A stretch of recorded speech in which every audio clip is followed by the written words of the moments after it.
امروز قراره دقیقاً ببینیم چطور ماهی‌های بزرگ و کمیاب مثل شانک صورتی و کفشک با تورهای واقعی صید میشن. هر حرکت، هر قلق و هر صید مستقیما از دل دریا بدون هیچ تزیین یا جلوه مصنوعی.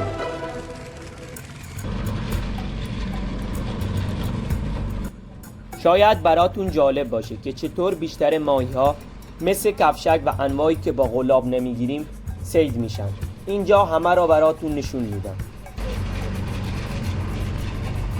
این مارماهی تیزدندانه که در ویدیو قبلی دیدید. وقتی به تور گیر میکنه زنده نمیمونه مگر خیلی سریع دسترسی داشته باشی.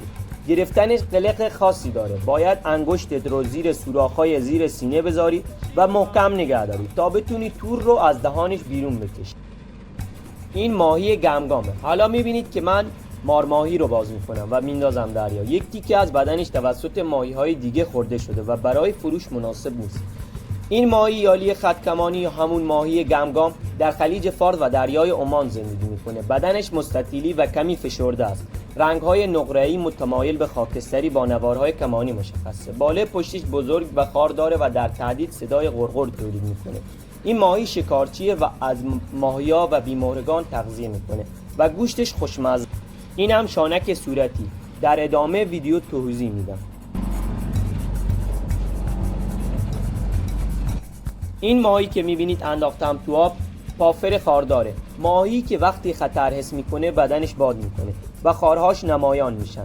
بدنش گرد و با خالهای سیاهه. دندانهای قدرتمندش برای خوردن صدف و میگوست. ماهی هوشمندیه و رفتار نیمه تهاجمی داره. نگهداری در آکواریوم‌های بزرگ مناسبه.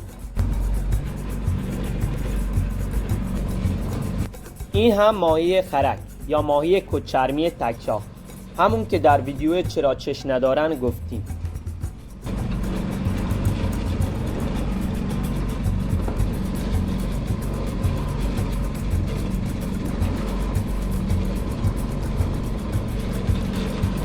حالا بچه ها پشت وینچ نشستن و تور میکشن. وقتی تور اولی تمام شد من و سجاد برای تور دوم آماده میشیم. به نوبت پشت سر هم 4 تور داریم. 2 تور رو من و سجاد، 2 تور رو هادی و امیر تا همه خسته نشیم. الان 2 نفری تور رو میکشیم تا فشار روی هیچ کدوممون زیاد نباشه. اگر باد یا جریان آب تند نباشه تور راحت بالا میاد، ولی اگه شدید باشه زور زیادی لازمه. این ماهی‌های صورتی که می‌بینید با دندان بالای سقف دهنش راحت صدف رو باز میکنه و خرچنگ هم میخوره. اسمش شانک صورتی یا کخو یا ماهی کوپره. نام‌های مختلفی در سراسر ایران داره. بدنش بیضی فشرده و نسبتاً مرتفع. رنگ بدن صورتی مایل به قرمز و بالها هم قرمز روشن هستند. خارهای بالای پشتی و دندانهای قدرتمندش برای خرد کردن سخت‌پوستان عالیه. جالبه که بدونید اول ماده و بعد ممکنه نر بشه. کبزیه و در عمق کمتر از 100 متر زندگی میکنه و از سخت‌پوستان و نرمتنان و کرمها تغذیه میکنه.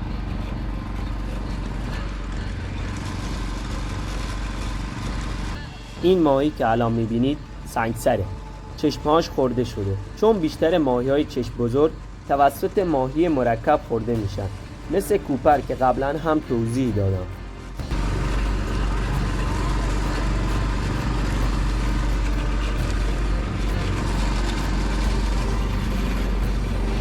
اینجا میتونید بادکنک ماهی خاردار رو از نزدیک ببینید که به تور گیر کرده.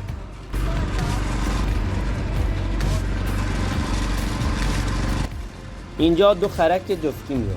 دقیقاً روی همدیگه هستن. دیدن نزدیک این ماهی‌ها خیلی جذابه، مخصوصاً وقتی حرکتشون رو زیر آب ببینید. حالا نوبت هادی و امیره که تور سوم رو بکشن. من و سجاد هم تور رو پاکسازی و باز میکنیم. پشت سر ما هم مرتضی ماهی‌ها رو از تور باز میکنه.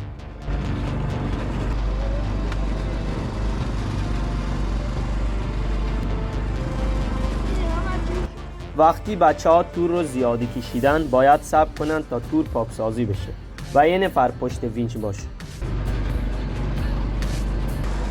ماهی سرخو، اسم این گونه‌اش سرخو محلی هست.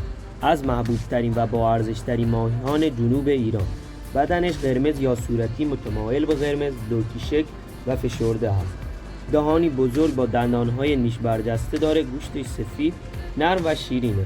کفزی و شکارچی از میگو، خرچنگ، ماهی‌های کوچیک و مرکب تغذیه میکنه. در دریای عمان گونه‌های مختلفی داره.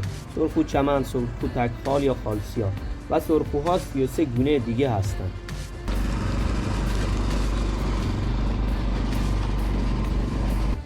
این تور صید زیادی نداشت. بریم ببینیم تور بعدی چه میاره و چه موجودات عجیب داره. این تورها طولشون 700 تا 800 متره و پهنی 4-5 متر. هر ماهی که تا 4 متر از کف باشه رو میگیرن، مخصوصا ماهی‌های بزرگ و قابل خوردن. ما هر روز 4 تور 800-700 متری رو به دریا میندازیم. این ماهی که الان از روی تور باز کردم ماهی سنگسر هست که در موردش گفتم.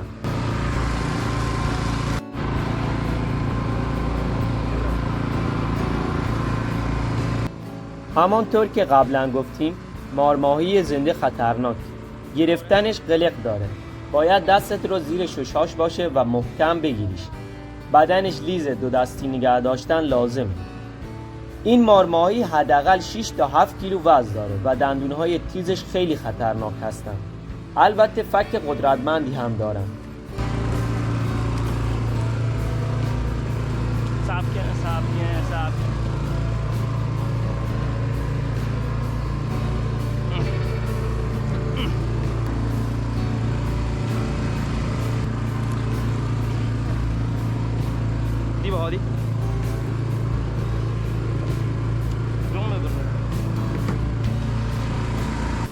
این هم ماهی جش یا مقوا از خانواده گیش ماهی هاست که در ویدیوهای بعد بیشتر درباره‌اش صحبت می‌کنیم.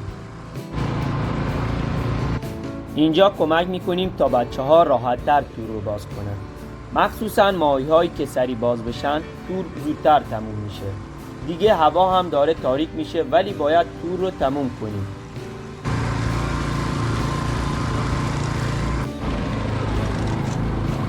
این تور با وینچ بالا نمی اومد چون تسمه وینچ شل بود. وینچ رو خاموش کردم و دوباره تنظیمش کردیم تا تسمه وینچ رو صفر کنیم.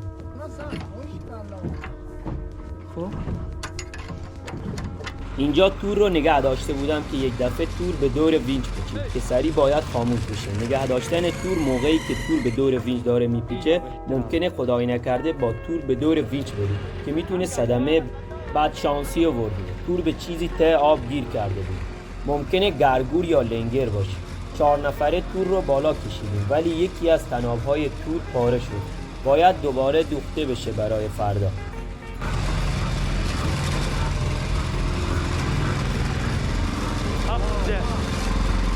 امروز هم تمام شد. روزی تلخ و داستانی شیرین.